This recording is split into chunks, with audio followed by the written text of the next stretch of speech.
O Grande Conflito. Capítulo 20. Um grande movimento mundial. Na profecia da mensagem do primeiro anjo, no capítulo 14 de Apocalipse, é predito um grande despertamento religioso sob a proclamação da breve vinda de Jesus. É visto um anjo a voar pelo meio do céu e tinha o Evangelho eterno para o proclamar aos que habitam sobre a terra e a toda nação e tribo e língua e povo. Com grande voz, ele proclama a mensagem: temei a Deus e dai-lhe glória, porque vinda é a hora do seu juízo. E adorai aquele que fez o céu, e a terra, e o mar, e as fontes das águas. Apocalipse 14, versos 6 e 7. É significativo o fato de afirmar-se ser um anjo o arauto desta advertência. Pela pureza, glória e poder do mensageiro celestial, a sabedoria divina foi servida de representar o caráter exaltado da obra a cumprir-se pela mensagem e o poder e glória que a deveriam acompanhar. E o vôo do anjo pelo meio do céu, a grande voz com que é proferida a advertência e sua proclamação a todos os que habitam sobre a terra, a toda a nação e tribo e língua e povo, evidenciam a rapidez e extensão mundial do movimento. A própria mensagem derrama luz sobre o tempo em que este movimento deve ocorrer. Declara-se que faz parte do Evangelho eterno e anuncia a abertura do juízo. A mensagem da salvação tem sido pregada em todos os séculos, mas esta mensagem é uma parte do Evangelho que só poderia ser pregada nos últimos dias, pois somente então seria verdade que a hora do juízo havia chegado. As profecias apresentam uma sucessão de acontecimentos que nos levam ao início do juízo. Isto se observa especialmente no livro de Daniel. Entretanto, a parte de sua profecia que se refere aos últimos dias, Daniel teve ordem de fechar e selar até o tempo do fim. Não poderia, antes que alcançássemos o tempo do juízo, ser proclamada uma mensagem relativa ao mesmo juízo e baseada no cumprimento daquelas profecias. Mas no tempo do fim, diz o profeta, muitos correrão de uma parte para outra e a ciência se multiplicará. Daniel capítulo 12, verso 4. O apóstolo São Paulo advertiu a igreja a não esperar a vinda de Cristo em seu tempo. Porque não será assim, diz ele, sem que antes venha a apostasia e se manifeste o homem do pecado. 2 Tessalonicenses 2, 3. Não poderemos esperar pelo advento de nosso Senhor, senão depois da grande apostasia e do longo período do domínio do homem do pecado. Este homem do pecado, que também é denominado mistério da injustiça, filho da perdição e o iníquo, representa o papado, que, conforme foi anunciado pelos profetas, deveria manter sua supremacia durante 1260 anos. Este período terminou em 1798. A vinda de Cristo não poderia ocorrer antes daquele tempo. São Paulo, com a sua advertência, abrange toda a dispensação cristã até o ano de 1798. É depois dessa data que a mensagem da segunda vinda de Cristo deve ser proclamada. Semelhante mensagem jamais foi apresentada nos séculos passados. São Paulo, como vimos, não a pregou. Indicara aos irmãos a vinda do Senhor num futuro então muito distante. Os reformadores não a proclamaram. Martinho Lutero admitiu o juízo para mais ou menos 300 anos no futuro, a partir de seu tempo. Desde 1798, porém, o livro de Daniel foi descerrado, aumentou-se o conhecimento das profecias e muitos têm proclamado a mensagem solene do juízo próximo. Como a grande reforma do século XVI, o movimento do Advento apareceu simultaneamente em vários países da cristandade. Tanto na Europa como na América, homens de fé e oração foram levados a estudar as profecias e, seguindo o relatório inspirado, viram provas convincentes de que o fim de todas as coisas estava próximo. Em diferentes países, houve grupos isolados de cristãos que, unicamente pelo estudo das Escrituras, creram na proximidade do advento do Salvador. Em 1821, 3 anos depois de Miller chegar à sua explicação das profecias que apontavam para o tempo do juízo, o Dr. José Wolff, o missionário a todo o mundo, começou a proclamar a próxima vinda do Senhor. Wolff nasceu na Alemanha, de filiação hebreia, sendo seu pai rabino judeu. Quando ainda muito jovem, convenceu-se da verdade da religião cristã. Dotado de espírito ativo e inquiridor, fora ávido ouvinte das conversas em casa do pai, ao congregarem diariamente judeus devotos para recordarem as esperanças e expectativas de seu povo, a glória do Messias vindouro e a restauração de Israel. Ouvindo certo dia mencionar a Jesus de Nazaré, o menino perguntou quem era ele. Um judeu do maior talento, foi a resposta. Mas como pretendesse ser o Messias, o tribunal judaico o condenou à morte. Por que então, volveu que fizera a pergunta, se acha Jerusalém destruída e por que nos encontramos em cativeiro? Ai de nós, respondeu o pai, porque os judeus assassinaram os profetas. Logo se insinuou na criança o pensamento: talvez fosse também Jesus um profeta, e os judeus o mataram sendo ele inocente. Tão forte foi esse pensamento que, embora lhe fosse proibido entrar em qualquer igreja cristã, muitas vezes se demorava do lado de fora a escutar a pregação. Tendo apenas 7 anos de idade, estava ele a jactar-se diante de um idoso vizinho cristão do triunfo futuro de Israel pelo advento do Messias, quando o ancião disse amavelmente: meu caro menino, dir-te-ei quem foi o verdadeiro Messias. Foi Jesus de Nazaré, a quem teus antepassados crucificaram, assim como fizeram com os profetas da antiguidade. Vai para casa e lê o capítulo 53 de Isaías e te convencerás de que Jesus Cristo é o Filho de Deus. A convicção prontamente se apoderou dele. Foi para casa, leu a passagem e admirou-se de ver quão perfeitamente ela se havia cumprido em Jesus de Nazaré. Seriam verdadeiras as palavras do cristão? Pediu o rapaz ao pai uma explicação da profecia, mas defrontou com um silêncio tão rigoroso que nunca mais ousou referir-se ao assunto. Isto, entretanto, apenas lhe aumentou o desejo de saber mais a respeito da religião cristã. Era-lhe cautelosamente conservado fora do alcance o conhecimento que buscava em seu lar hebreu, mas quando contava apenas 11 anos de idade, deixou a casa paterna e saiu para o mundo a fim de obter por si mesmo educação, escolher sua religião e ofício. Encontrou durante algum tempo um lar entre os parentes, mas não tardou a ser por eles expulso como apóstata e sozinho e sem vintém, teve de se conduzir entre estranhos. Ia de lugar em lugar, estudando diligentemente e conseguindo a subsistência com o ensino do hebraico.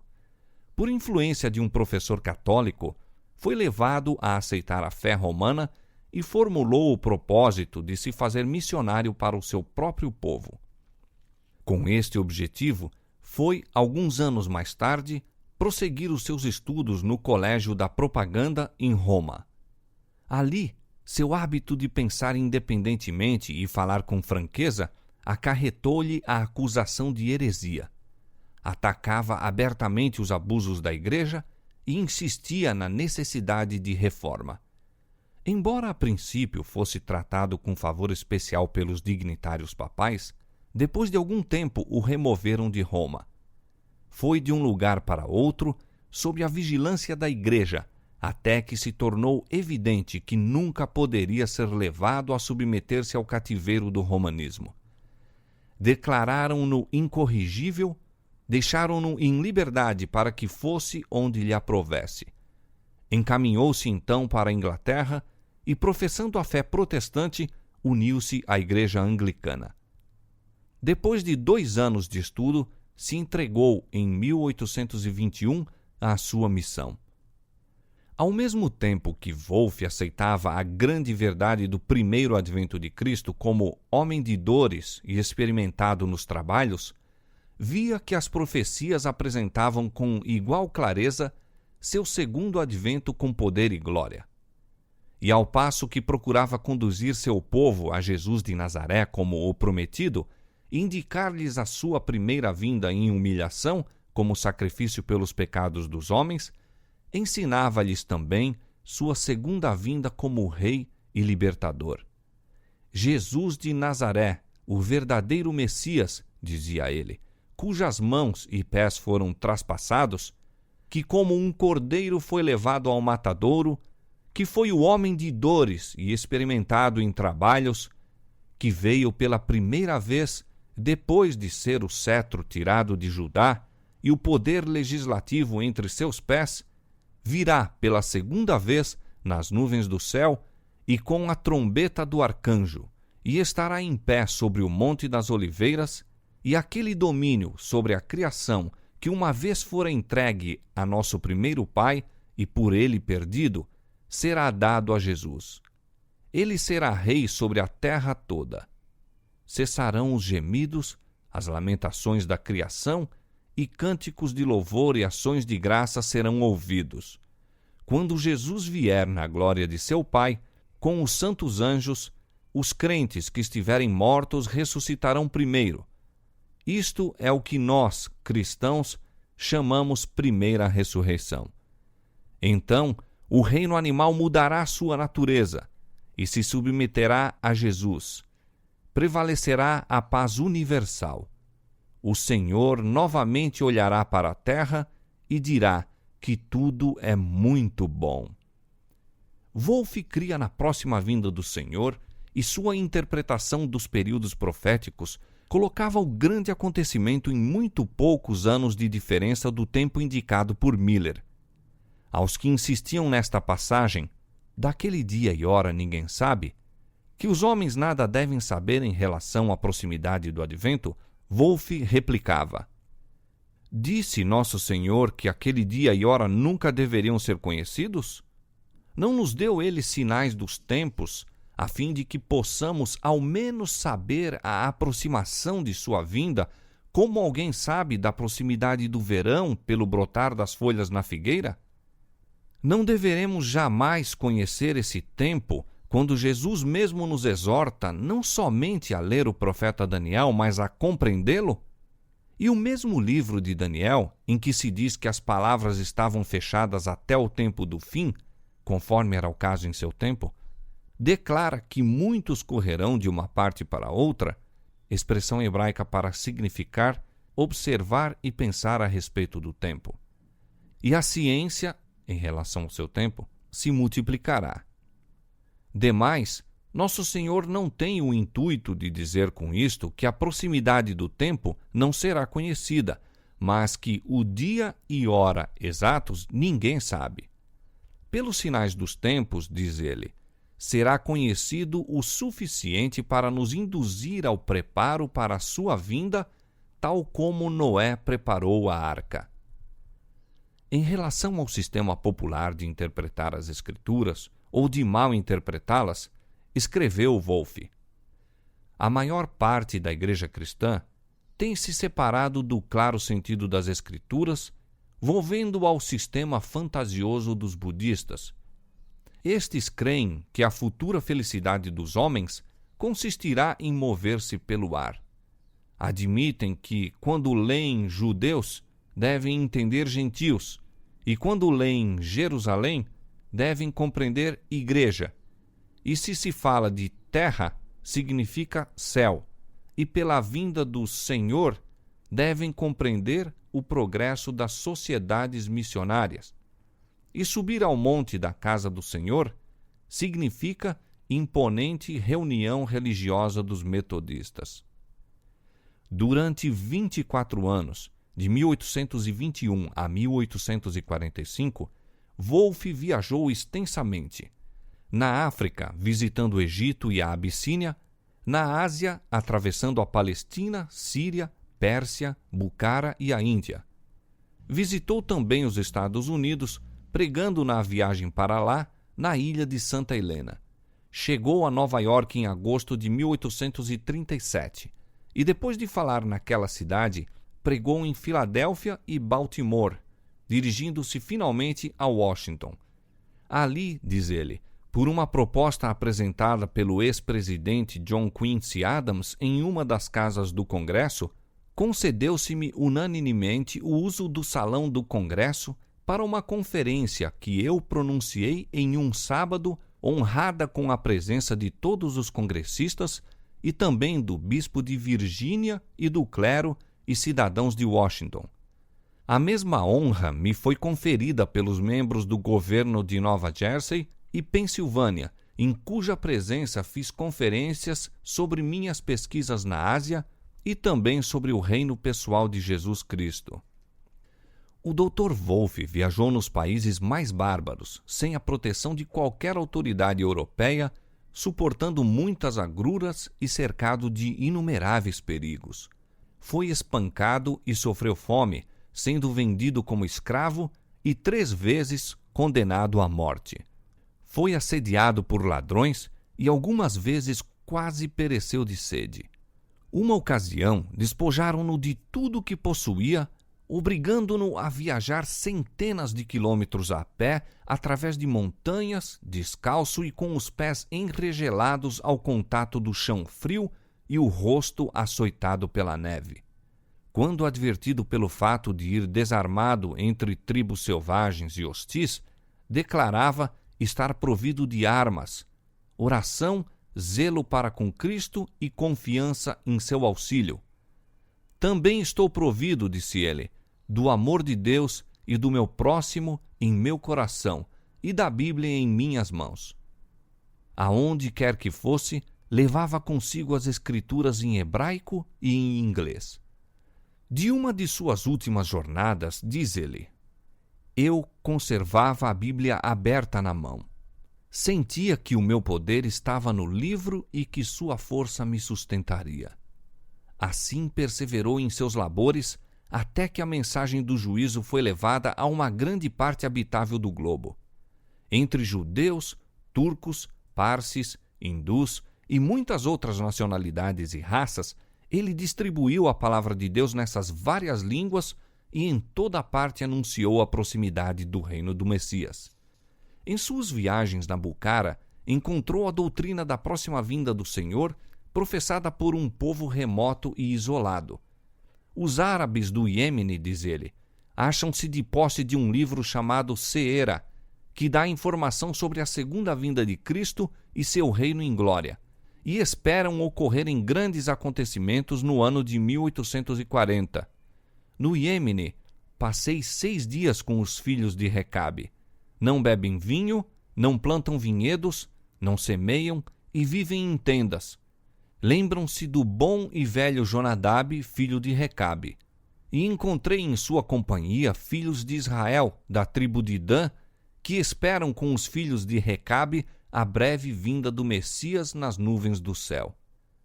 Outro missionário verificou existir crença semelhante na Tartária. Um sacerdote tártaro perguntou ao missionário quando Cristo viria pela segunda vez.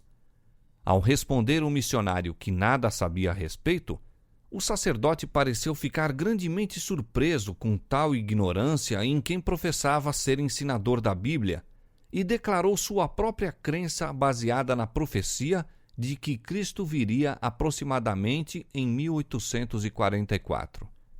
Já em 1826, a mensagem do Advento começou a ser pregada na Inglaterra.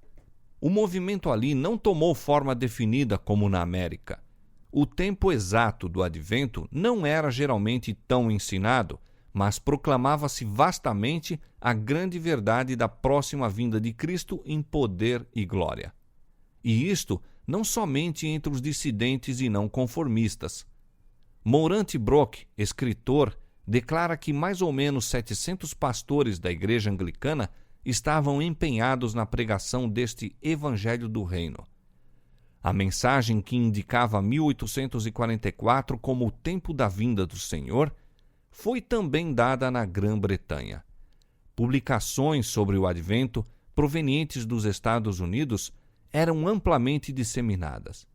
Livros e revistas reeditavam-se na Inglaterra, e em 1842, Roberto Winter, inglês nato, que recebera na América a fé do Advento, voltou a seu país natal para anunciar a vinda do Senhor.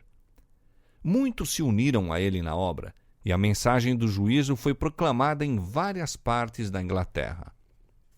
Na América do Sul, em meio de desumanidade e artimanha dos padres, Lacunza, jesuíta espanhol, teve acesso às Escrituras e recebeu assim a verdade da imediata volta de Cristo. Constrangido a fazer a advertência e desejando contudo escapar das censuras de Roma, publicou suas ideias sob o pseudônimo de Rabi Ben Israel, representando-se a si mesmo como judeu converso. Lacunza viveu no século XVIII, mas foi aproximadamente em 1825 que seu livro Encontrando Acesso em Londres foi traduzido para a língua inglesa. Sua publicação serviu para aprofundar o interesse que já despertava na Inglaterra pelo assunto do Segundo Advento. Na Alemanha, a doutrina fora ensinada no século XVIII por Bengel, pastor da Igreja Luterana e célebre sábio e crítico da Bíblia. Completando sua educação, Bengel havia se dedicado ao estudo de teologia, a quem o pendor de seu espírito grave e religioso, acentuado e fortalecido pelo seu primitivo ensino e disciplina, naturalmente o inclinava.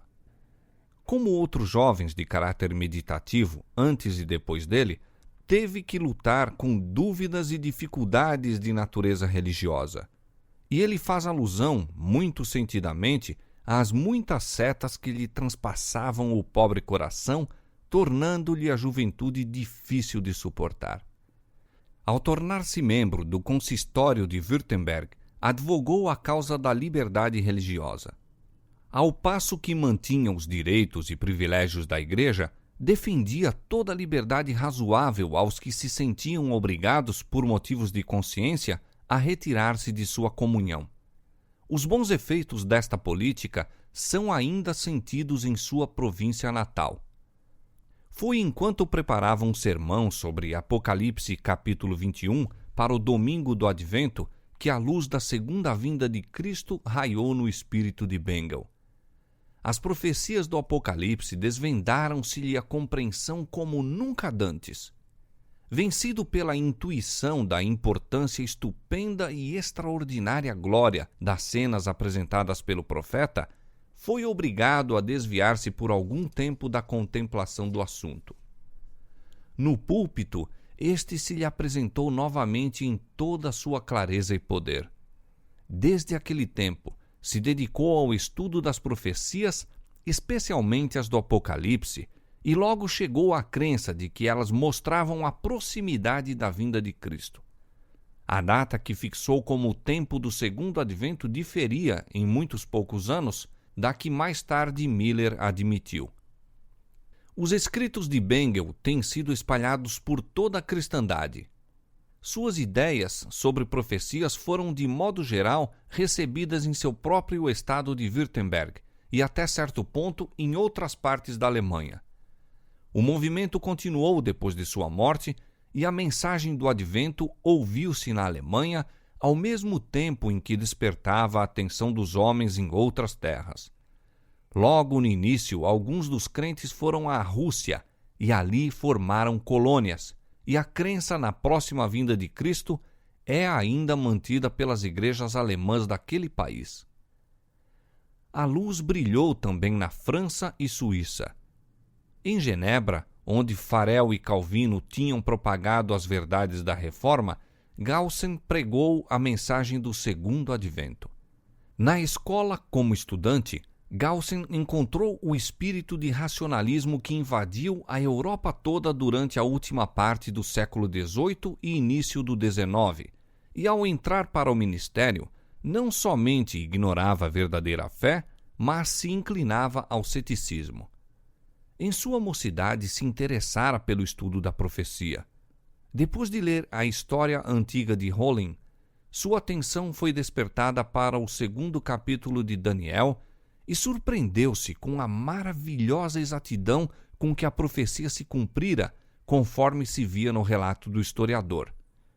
Ali estava um testemunho da inspiração das Escrituras que lhe serviu como âncora entre os perigos dos últimos anos. Não podia ficar satisfeito com os ensinos do racionalismo e, estudando a Bíblia e procurando luz mais clara, foi ele, depois de algum tempo, levado a uma fé positiva. Prosseguindo com as investigações sobre as profecias, chegou à crença de que a vinda do Senhor estava próxima. Impressionado com a solenidade e importância desta grande verdade, desejou levá-la ao povo. Mas a crença popular de que as profecias de Daniel são mistérios e não podem ser compreendidas foi-lhe sério obstáculo no caminho. Decidiu-se finalmente, como antes dele fizera Farel ao evangelizar Genebra, a começar o trabalho com as crianças, esperando, por meio delas, interessar os pais.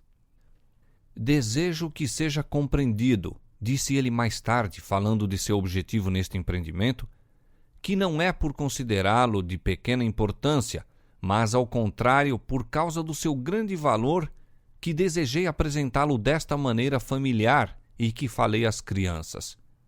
Quis ser ouvido e receei que não o seria se me dirigisse primeiramente às pessoas adultas. Decidi-me, portanto, a ir aos mais jovens. Arranjo um auditório de crianças. Se ele aumenta e os ouvintes escutam com interesse e agrado, compreendem e explicam o assunto, estou certo de que terei logo uma segunda reunião e os adultos, por sua vez, hão de ver também que vale a pena sentar-se e estudar. Feito isto, a causa está ganha. O esforço foi bem sucedido. Ao falar às crianças, pessoas mais velhas vieram também para ouvir. As galerias da igreja ficavam repletas de ouvintes atentos. Entre esses, havia homens de posição e saber, bem como desconhecidos e estrangeiros que visitavam Genebra. E assim, a mensagem foi levada para outras partes. Animado com o êxito, Galsen publicou suas lições esperando promover o estudo dos livros proféticos nas igrejas do povo de língua francesa. Publicar a instrução dada às crianças, diz Galsen, é dizer aos adultos que muitas vezes negligenciam os ditos livros sob o falso pretexto de que são obscuros. Como podem ser eles obscuros se vossos filhos os compreendem? Eu tinha grande desejo, acrescenta ele, de tornar popular, se possível, o conhecimento das profecias em nossos rebanhos. Estudo algum existe, na verdade, que me pareça responder melhor às necessidades do tempo. É por meio dele que devemos preparar-nos para a tribulação próxima e vigiar e esperar por Jesus Cristo. Conquanto um dos mais distintos e queridos pregadores da língua francesa, Galsen, depois de algum tempo, foi suspenso do ministério pela falta principal de usar a Bíblia ao dar instrução aos jovens em vez do catecismo da igreja, manual fraco e racionalista, quase destituído de fé positiva. Mais tarde se tornou professor numa escola de teologia e aos domingos continuava seu trabalho como catequista falando às crianças e instruindo-as nas Escrituras. Suas obras sobre as profecias despertaram também muito interesse. Da cátedra de professor, por intermédio da imprensa e pela sua ocupação favorita como mestre de crianças, continuou durante muitos anos a exercer vasta influência, sendo um instrumento a chamar a atenção de muitos para o estudo das profecias que indicavam a próxima vinda do Senhor. Na Escandinávia, também a mensagem do Advento foi proclamada e suscitou grande interesse. Muitos despertavam do descuidoso sentimento de segurança para confessar e abandonar seus pecados, buscando perdão em Cristo. O clero da Igreja do Estado, porém, opôs-se ao movimento e, por meio de sua influência, alguns que pregavam a mensagem foram lançados na prisão. Em muitos lugares onde os pregadores da próxima vinda do Senhor foram desta maneira silenciados, Deus se serviu em enviar a mensagem de um modo miraculoso por meio de criancinhas. Como fossem menores, a lei do Estado não as poderia proibir e foi-lhes permitido falar sem serem molestadas. O movimento ocorreu, principalmente, entre as classes mais humildes, e o povo reunia-se nas modestas moradas dos trabalhadores para ouvir a advertência. Os mesmos pregadores infantis eram na maior parte habitantes pobres de cabanas. Alguns deles não tinham mais de 6 ou 8 anos de idade. E ao mesmo tempo que sua vida testificava que amavam o Salvador e procuravam viver em obediência aos santos mandamentos de Deus, manifestavam de ordinário apenas habilidade e inteligência que geralmente se vêem nas crianças daquela idade. Quando se encontravam em pé diante do povo, evidenciava-se, entretanto, que eram movidos por uma influência acima dos seus dotes naturais. O tom da voz e as maneiras se transformavam e, com poder solene, faziam a advertência do juízo, empregando as próprias palavras das Escrituras: temei a Deus e dá-lhe glória, porque vinda é a hora do seu juízo. Reprovavam os pecados do povo, não somente condenando a imoralidade e o vício, mas repreendendo o mundanismo e a apostasia, admoestando os ouvintes a que fugissem apressadamente da ira vindoura. O povo ouvia com tremor. O Espírito convincente de Deus falava-lhes ao coração. Muitos eram levados a investigar as Escrituras com novo e mais profundo interesse. Os intemperantes e imorais corrigiam-se, outros abandonavam as práticas desonestas e fazia-se uma obra tão assinalada que mesmo pastores da Igreja do Estado eram obrigados a reconhecer que a mão de Deus estava no movimento. Era vontade de Deus que as novas da vinda do Salvador fossem dadas nos países escandinavos. E quando silenciou a voz de seus servos, pôs ele seu espírito sobre as crianças para que a obra pudesse cumprir-se. Quando Jesus se aproximava de Jerusalém, acompanhado das multidões jubilosas que, com brados de triunfo e agitação de ramos de palmeiras, o aclamavam como filho de Davi, os invejosos fariseus apelaram para ele a fim de que as fizesse silenciar. Jesus, porém, respondeu que tudo aquilo era o cumprimento da profecia e que, se aquelas vozes se calassem, as próprias pedras clamariam. O povo, intimidado pelas ameaças dos sacerdotes e príncipes, cessou com a alegre proclamação ao entrar pelas portas de Jerusalém. Mas as crianças, nos pátios do templo, entoavam em seguida o estribilho e, agitando ramos de palmeira, clamavam: Hosana ao filho de Davi. Mateus 21, 8 a 16. Quando os fariseus, profundamente descontentes, lhe disseram: ouves o que estes dizem? Jesus respondeu: sim. Nunca lestes? Pela boca dos meninos e das criancinhas de peito tiraste o perfeito louvor? Assim como Deus agiu por meio das crianças no tempo do primeiro advento de Cristo, também o fez ao dar a mensagem de seu segundo advento. A palavra de Deus deve cumprir-se para que a proclamação da vinda do Salvador seja feita a todos os povos, línguas e nações. A Guilherme Miller e seus cooperadores coube a pregação desta advertência na América. Este país se tornou o centro da grande obra do Advento. Foi aqui que a profecia da mensagem do primeiro anjo teve o cumprimento mais direto. Os escritos de Miller e seus companheiros foram levados a países distantes. Em todo o mundo, onde quer que houvessem penetrado missionários, para ali se enviaram as alegres novas da breve volta de Cristo. Por toda a parte se propagou a mensagem do Evangelho eterno: temei a Deus e dá-lhe glória, porque vinda é a hora do seu juízo. O testemunho das profecias que pareciam indicar a vinda de Cristo na primavera de 1844 apoderou-se profundamente do espírito do povo. Ao ir a mensagem de um estado para outro, despertou-se por toda a parte grande interesse. Muitos estavam convictos de que os argumentos tirados dos períodos proféticos eram corretos e, sacrificando o orgulho de suas opiniões, recebiam alegremente a verdade. Alguns pastores puseram de lado suas ideias e sentimentos sectaristas e, renunciando a seus salários e suas igrejas, uniram-se na proclamação da vinda de Jesus.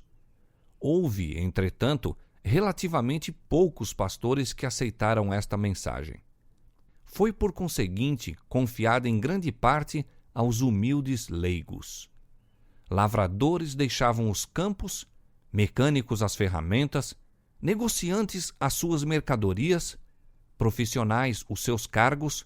Não obstante, o número de obreiros era pequeno em comparação com a obra a ser empreendida. A condição de uma igreja ímpia, em um mundo jazendo na maldade, pesavam na alma dos verdadeiros atalaias, e eles voluntariamente suportavam as fadigas, privações e sofrimento, a fim de que pudessem chamar os homens ao arrependimento para a salvação. A obra, ainda que Satanás se opusesse, prosseguia firmemente, sendo a verdade do advento aceita por milhares. Por toda parte se ouvia o penetrante testemunho, advertindo os pecadores, tanto mundanos como membros da igreja, a fugirem da ira vindoura. Quais São João Batista, o precursor de Cristo, os pregadores punham um machado à raiz da árvore e, com todos, insistiam em que produzissem frutos dignos de arrependimento. Seus fervorosos apelos achavam-se em evidente contraste com as afirmações de paz e segurança que se ouviam nos púlpitos populares. E onde quer que a mensagem fosse apresentada, comovia o povo. O simples e direto testemunho das Escrituras levava ao coração pelo poder do Espírito Santo, comunicava-lhes um peso de convicção a que poucos eram capazes de resistir inteiramente. Os que professavam a religião eram despertos de sua falsa segurança. Viam sua apostasia, mundanidade e incredulidade, seu orgulho e egoísmo. Muitos buscavam o Senhor com arrependimento e humilhação. Fixavam agora no céu as afeições que durante tanto tempo se haviam apegado às coisas terrenas. O Espírito de Deus repousava sobre eles e, com coração abrandado e subjugado, uniam-se para fazer soar o clamor: temei a Deus e dai-lhe glória, porque vinda é a hora do seu juízo. Pecadores, chorando, perguntavam: que devo fazer para me salvar? Aqueles cuja vida tinha sido assinalada pela desonestidade estavam ansiosos por fazer a devida restituição. Todos os que encontravam paz em Cristo anelavam ver outros participarem desta bênção. O coração dos pais se convertia aos filhos e os dos filhos aos pais. As barreiras do orgulho e reserva foram varridas. Fizeram-se confissões sinceras e os membros da família trabalhavam pela salvação dos mais queridos e dos que mais perto se achavam. Frequentemente se ouvia a voz de fervorosa intercessão. Por toda parte havia almas em profunda angústia, lutando com Deus. Muitos passavam em oração a noite toda para obter a certeza de que seus pecados estavam perdoados ou pela conversão dos parentes ou vizinhos. Todas as classes se congregavam nas reuniões adventistas. Ricos e pobres, grandes e humildes, achavam-se por vários motivos ansiosos por ouvir, por si mesmos, a doutrina do segundo advento. O Senhor detinha o espírito de oposição enquanto seus servos explicavam as razões de sua fé. Algumas vezes o instrumento era fraco, mas o Espírito de Deus dava poder à sua verdade. Sentia-se a presença dos santos anjos nessas assembleias e muitos eram diariamente acrescentados aos crentes. Ao serem repetidas as provas da próxima vinda de Cristo, vastas multidões escutavam silenciosas e extasiadas as solenes palavras. O céu e a terra pareciam aproximar-se um do outro. O poder de Deus se fazia sentir em velhos e jovens e nos de meia idade, Os homens procuravam seus lares com louvores nos lábios, ressoando o som festivo no ar silencioso da noite. Pessoa alguma que haja assistido àquelas reuniões jamais poderá esquecer-se dessas cenas do mais profundo interesse. A proclamação de um tempo definido para a vinda de Cristo despertou grande oposição de muitos dentre todas as classes, desde o pastor, no púlpito, até ao mais ousado pecador. Cumpriram-se as palavras da profecia. Nos últimos dias virão escarnecedores, andando segundo suas próprias concupiscências e dizendo: onde está a promessa de sua vinda? Porque desde que os pais dormiram, todas as coisas permanecem como desde o princípio da criação. 2 São Pedro, capítulo 3, versos 3 e 4. Muitos que professavam amar ao Salvador declaravam que não se opunham à doutrina do segundo advento. Faziam objeções unicamente ao tempo definido, mas os olhos de Deus que veem tudo liam-lhes o coração. Não desejavam ouvir acerca da vinda de Cristo para julgar o mundo com justiça. Haviam sido servos infiéis. Suas obras não resistiriam à inspeção do Deus que sonda os corações e receavam encontrar-se com o Senhor. Tais como os judeus nos dias de Cristo não estavam preparados para recebê-lo. Não somente se recusavam a ouvir os claros argumentos das Escrituras Sagradas, mas procuravam ridicularizar aos que aguardavam o Senhor. Satanás e seus anjos exultavam e lançavam afronta ao rosto de Cristo e dos santos anjos, por ter seu povo professo tão pouco amor por ele que não desejavam o seu aparecimento. Daquele dia e hora ninguém sabe, era o argumento mais frequentemente aduzido pelos que rejeitavam a fé do advento. A passagem é: daquele dia e hora ninguém sabe, nem os anjos do céu, nem o Filho, mas unicamente meu Pai. Mateus capítulo 24, verso 36.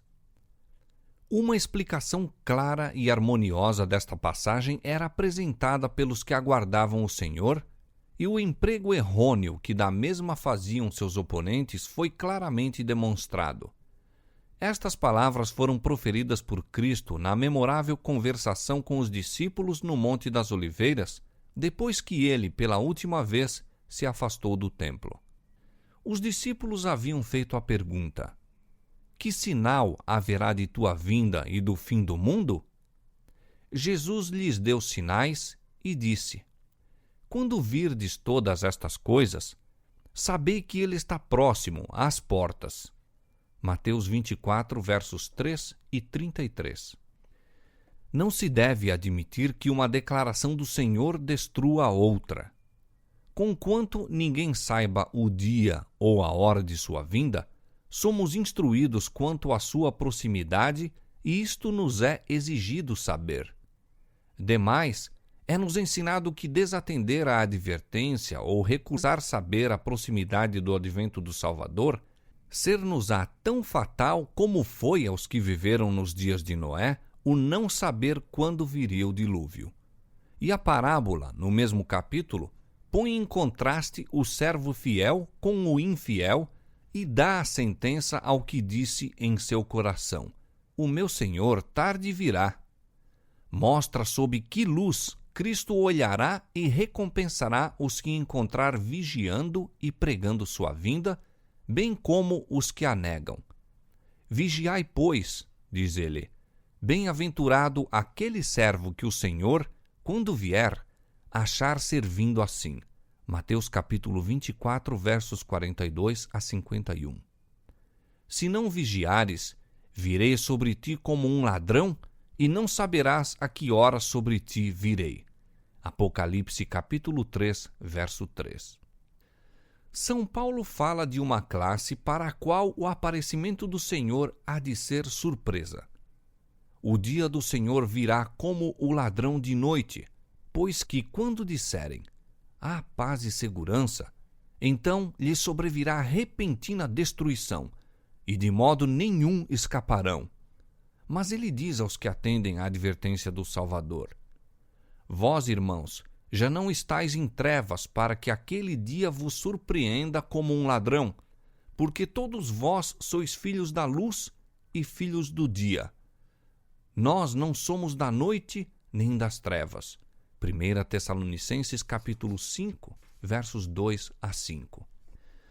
Mostrou-se assim que as Escrituras não oferecem garantia aos homens que permanecem em ignorância com relação à proximidade da vinda de Cristo.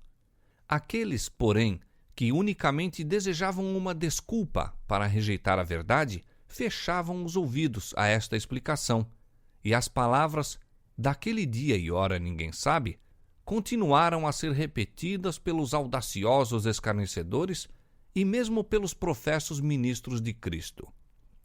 Ao despertarem os homens e começarem a inquirir do caminho da salvação, interpuseram-se ensinadores religiosos entre aqueles e a verdade, procurando acalmar-lhes os temores com interpretações falsas da palavra de Deus.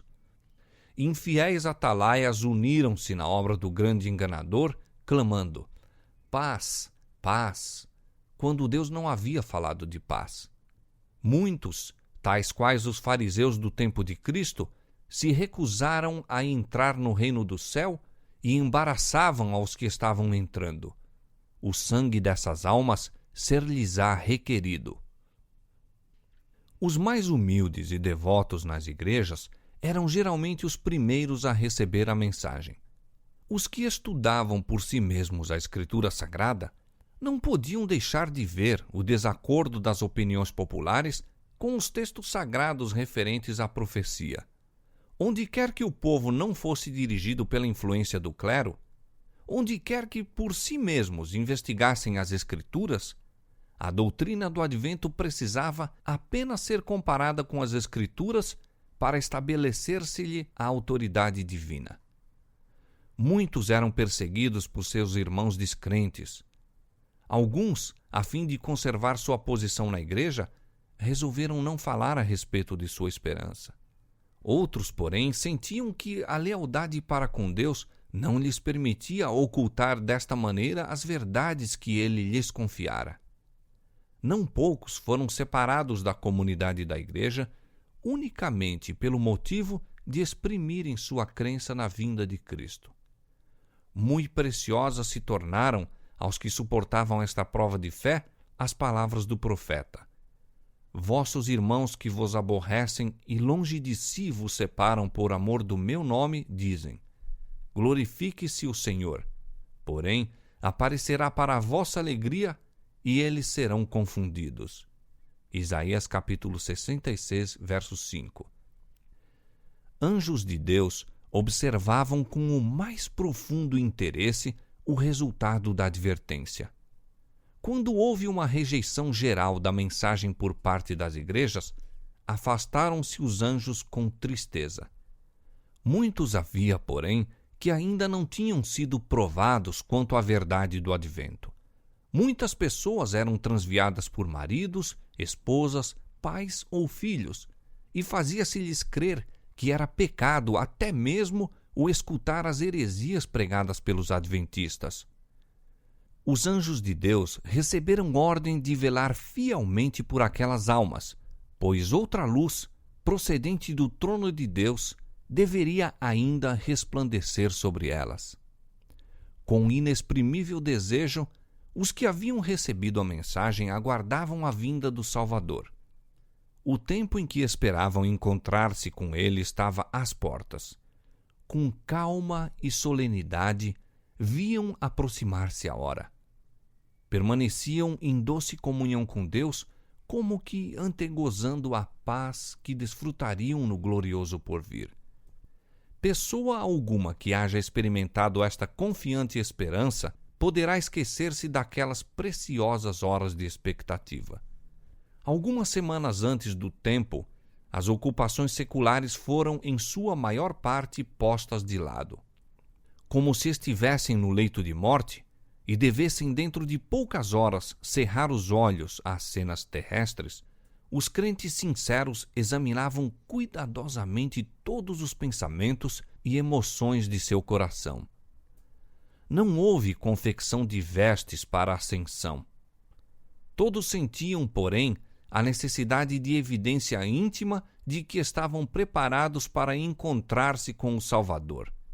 Suas vestes brancas eram a pureza da alma, o caráter purificado do pecado pelo sangue expiatório de Cristo. Oxalá ainda houvessem entre o povo professo de Deus o mesmo espírito de exame de coração, a mesma fé ardorosa e resoluta. Houvessem eles desta maneira continuado a humilhar-se perante o Senhor, a instar com suas petições no propiciatório, e estariam de posse de uma experiência muito mais rica do que aquela que ora possuem. Há muito pouca oração, muita falta de verdadeira convicção do pecado, e a ausência de uma fé viva deixa a muitos destituídos da graça tão ricamente provida por nosso Redentor. Deus intentara provar o seu povo. Sua mão ocultou um erro no cômputo dos períodos proféticos. Os adventistas não descobriram esse erro. Tampouco foi descoberto pelos mais instruídos de seus oponentes. Estes últimos diziam: vossa contagem dos períodos proféticos é correta. Qualquer grande acontecimento está prestes a ocorrer, mas não é o que o Sr. Miller prediz. É a conversão do mundo e não o segundo advento de Cristo. Passou-se o tempo de expectação e Cristo não apareceu para o libertamento de seu povo.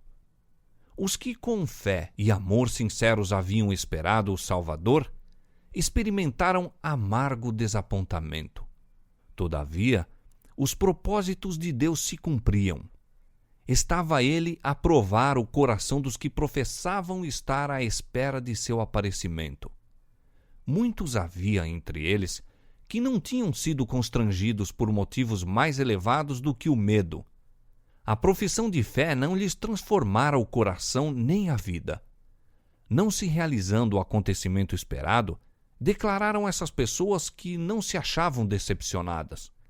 Nunca tinham crido que Cristo viria. Contavam-se entre os primeiros a ridicularizar a tristeza dos verdadeiros crentes.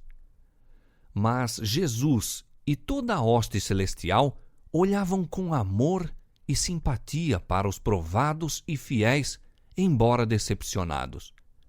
Pudesse descerrar-se o véu que separava o mundo visível do invisível, e ter-se-iam visto anjos aproximando-se daquelas almas constantes, escudando-as dos dardos de Satanás.